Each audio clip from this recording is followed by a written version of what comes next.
My fiancée said, "My maid of honor thinks you're not good enough for me." I said, "She's a good friend." Then I showed her maid of honor the screenshots of my fiancée complaining about her. The vicious fight that broke out between them destroyed our wedding plans for good. I, 31 male, just watched my entire wedding implode in the span of 48 hours, and honestly, I'm relieved. Been with Sophia, 29, for 4 years, engaged for 1. Wedding was supposed to be in 3 months. Everything was planned, deposits paid, dress bought, the works. Her maid of honor, Natalie, 30, has been her best friend since high school. Last Tuesday, Sophia and I were having dinner when she dropped this gem. "Just so you know, Natalie thinks you're not good enough for me. She says I'm settling because you're just a paramedic and I have my master's degree." I paused mid-bite. "She said that?" "Yeah, she's worried about our future. Says I could do better financially. But don't worry, I defended you. She's a good friend, looking out for you like that." Sophia smiled, missing my tone completely. "Right? She just wants the best for me. Though between you and me, she can be so judgmental. Like, girl, you work retail management, don't lecture me about careers." Here's the thing, Sophia vents to me about Natalie constantly. How Natalie's exhausting, competitive, always has to one-up everyone. But to Natalie's face, they're inseparable besties. And apparently Natalie talks trash about me to Sophia, while Sophia plays supportive fiancé to my face. That night, I made a decision. See, Sophia has this habit of screenshotting her text conversations with Natalie and sending them to me when she's annoyed. "Look what she said now," kind of thing. I'd saved quite a few over the months. Petty complaints about Natalie's weight gain, her boyfriend, her apartment, her job, her clothes. Nothing devastating, but definitely not best friend material. Wednesday afternoon, I was grabbing coffee near Natalie's workplace. Texted her, "Hey, grabbing coffee at the place near your job. Have 15 minutes? Need to talk about wedding stuff." She showed up looking suspicious. "What wedding stuff?" "Sophia mentioned you have concerns about me. Wanted to address them directly." She didn't even try to deny it. "Look, Derek, you're nice and all, but Sophia's exceptional. She needs someone equally ambitious. A paramedic's salary won't give her the life she deserves." Fair point. Curious though, does Sophia ever express concerns about you to you? "What? No, we're best friends. She tells me everything." "Everything, huh?" I pulled out my phone. Funny thing about that. Started showing her screenshots. Sophia complaining about Natalie's desperation to get engaged, mocking her BF's proposal timeline, calling her clingy and needy. The one where Sophia said Natalie only got promoted because she flirts with her gross manager. Natalie's face went from confused to shocked to furious. She said this? When? "Over the past year. There's more, but you get the idea." Her hands were shaking. "I'm her maid of honor. I've spent thousands on her wedding. The shower, the bachelorette party. Yeah, about that party. She wasn't thrilled with your planning. Said it was basic and you have no taste." Showed her that screenshot too. Natalie stood up so fast she knocked over her coffee. That two-faced. "Hey, I'm just sharing what I know. Do what you want with it." Left her there processing. By that evening, my phone was exploding. Sophia called screaming. "What did you do? What do you mean? Natalie just sent me the most insane messages. She's dropping out of the wedding. She's demanding I pay her back for everything. She called me a fake." "Wow, that's crazy. What brought this on?" "She said you showed her screenshots?" "Derek, what screenshots?" "Oh, well, you seemed concerned about her opinion of me. Thought I'd clear the air, show her how you defend our relationship." "By showing her private conversations? Were they that private?" "You showed them to me first." "That's different. You're my fiancée. And she's your best friend who thinks I'm beneath you. Figured she should know how you really feel too. Transparency, right?" The call degraded into her screaming about betrayal, ruined friendships, and how I destroyed her wedding party. I stayed calm, which seemed to make her madder. But here's where it gets good. Update 1. It's been 5 days since I showed Natalie those screenshots. The nuclear fallout is actually impressive. First, turns out Natalie didn't just quietly drop out.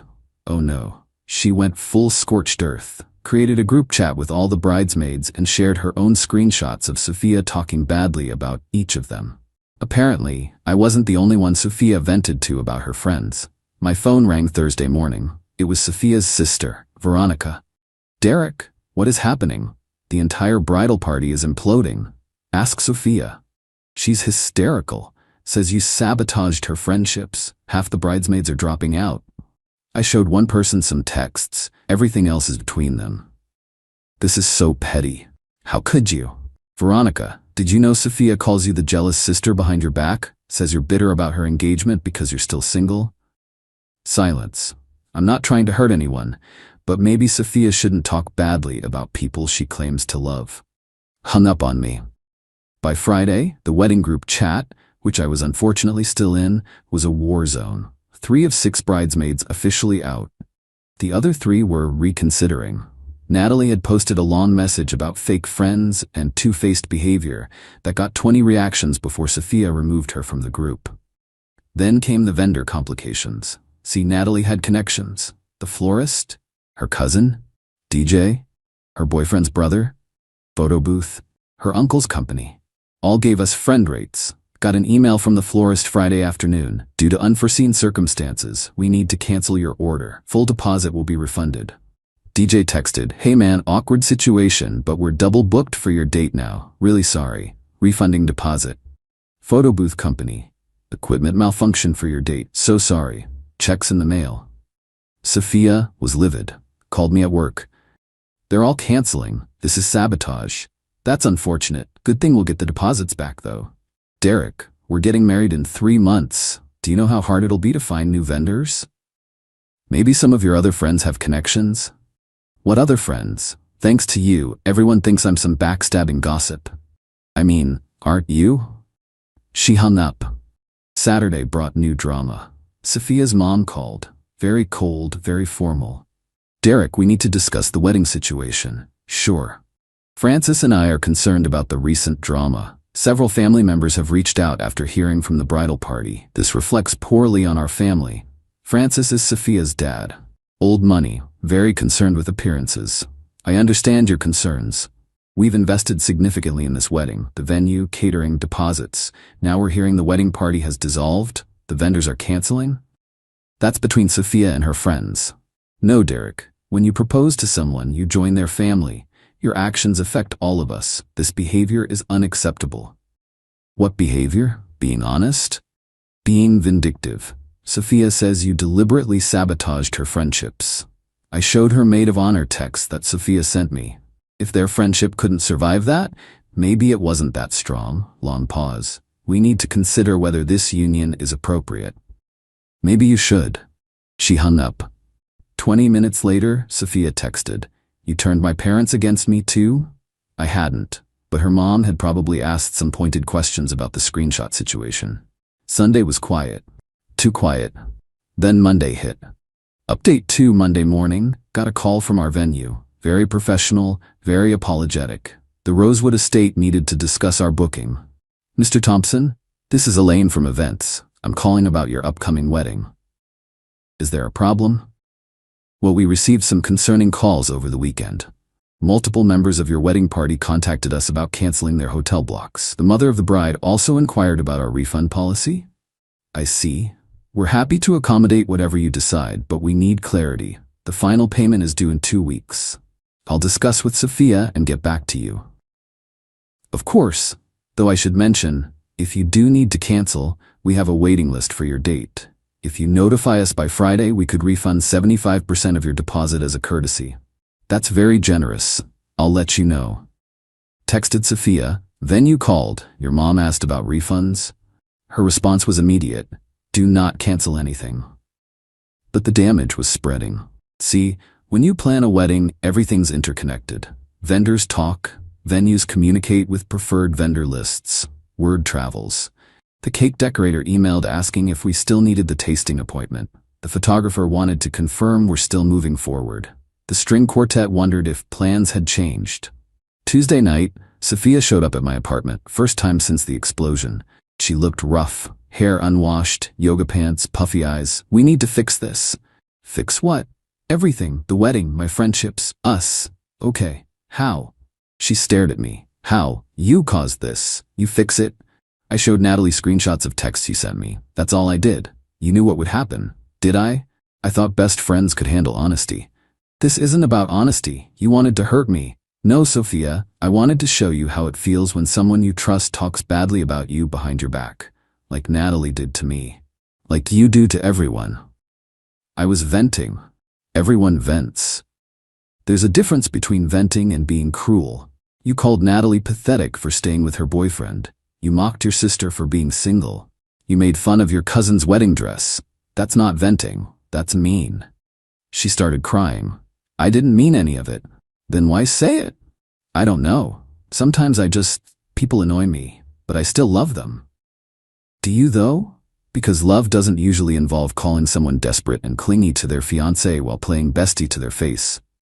So what, you're perfect? You've never complained about anyone? Not like this. Not about people I claim to care about. She wiped her eyes, suddenly switching tactics. Fine.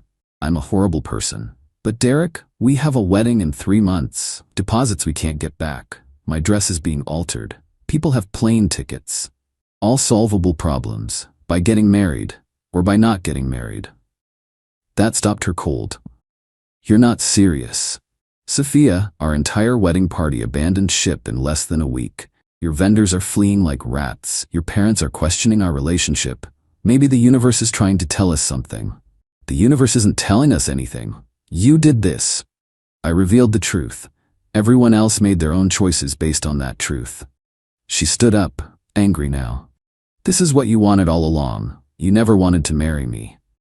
That's not true. I wanted to marry the person I thought you were. Turns out that person doesn't exist. Because I gossip sometimes? Because you're two-faced? Because you can't maintain genuine friendships? Because when confronted with consequences, you blame everyone but yourself? Get out.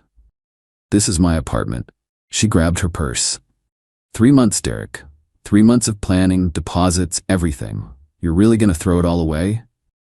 I'm not throwing anything away. I'm just not willing to pretend anymore.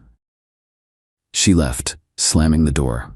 Wednesday got a group text from her dad. Derek, given recent events, Francis and I will be canceling all vendor contracts this week. We expect you to handle your portion of the deposits as discussed in our initial financial agreement.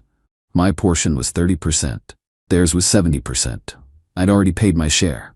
Texted back, understood? My portion was paid up front as agreed. Him, will be seeking reimbursement for the full amount given the circumstances. Me, good luck with that. Sophia texted an hour later. You're seriously going to stick my parents with the bill? I paid my agreed portion. What they do with theirs is their business. This is your fault. Your two-faced behavior is my fault? Interesting perspective. I hate you. Okay. But the best part came Thursday. Remember Natalie's boyfriend, Marcus? Turns out he and I had been pretty friendly. Grabbed beers occasionally, bonded over sports. He called me. Dude, this is wild. Yeah, it's been a week. No, I mean what Natalie found out. Did you know Sophia was interviewing wedding photographers behind your back? What? Nat found emails. Sophia was looking at photographers for just in case because she thought you guys might not work out. Been doing it for months. You're kidding? Nope. She told the photographers she was exploring options for a possible future event. One of them followed up last week asking if she still needed services for her upcoming decision. I laughed. Actually laughed. So while she was planning our wedding, she was also planning for it to fail? Looks like it. Natalie's showing everyone. Your ex is getting dragged in the group chat right now. Not my problem anymore. Smart man.